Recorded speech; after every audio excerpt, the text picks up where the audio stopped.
Hello friends, இன்றைக்கி நம்மளோட சப்ஸ்டி கிச்சனில் கோங்கரா சிக்கன் எப்படி செய்கிறதுன்னு பார்க்கலாம் வாங்க. இது ரொம்ப நல்லாயிருக்கும். நீங்கள் இந்த மாதிரி வித்தியாசமாகவும் செஞ்சு பார்க்கலாம். இதுக்கு நான் 1 கிலோ சிக்கன் எடுத்திருக்கேன். மஞ்சத்தூள் போட்டு நல்லா கழுவிட்டு மஞ்சத்தூள் போட்டு வச்சுருக்கேன். இதுக்கு தேவையான அளவு உப்பு,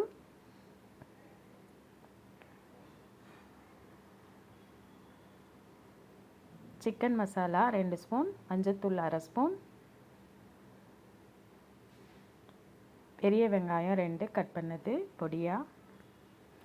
உங்கள்கிட்ட சிக்கன் மசாலா இல்லைன்னா மிளகாத்தூள், மல்லித்தூள், கரம் மசாலா தூள் சேர்த்துக்கலாம். இதோட நான் 2-3 தக்காளியும் பொடியாக கட் பண்ணி வச்சுருக்கேன், அதையும் சேர்த்துக்கிறேன். உங்களுக்கு கிரேவி அதிகம் தேவைன்னா வெங்காயத்தையும் தக்காளியும் கொஞ்சம் அதிகமாக சேர்த்துக்குங்க.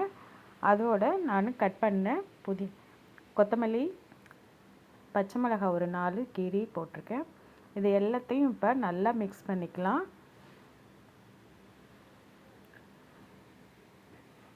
இதே மாதிரி மிக்ஸ் பண்ணி நீங்கள் 1 ஹவர் ஊற வச்சுட்டு செஞ்சிங்கன்னா ரொம்பவே நல்லாயிருக்கும். உப்பு காரம்லாம் இறங்கி. இதுக்கு நம்ம கொஞ்சம் இஞ்சி பூண்டு பேஸ்ட்டும் சேர்த்துக்கணும்.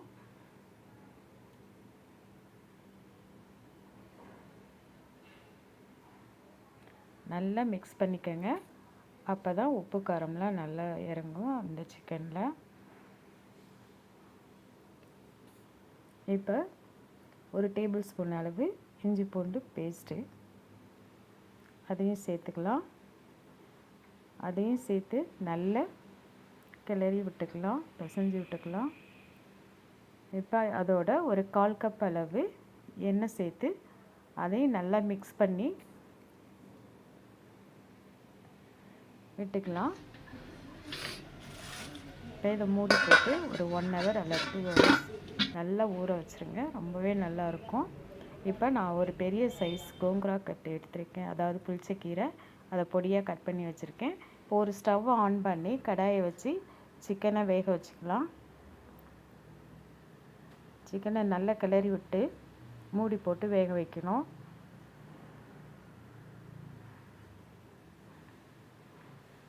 இப்போ நம்ம மூடி போட்டு வேக வச்சுக்கலாம்.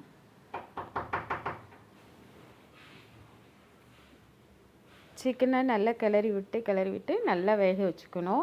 மூடி போட்டு நல்லா ஒரு 90% வேகணும்.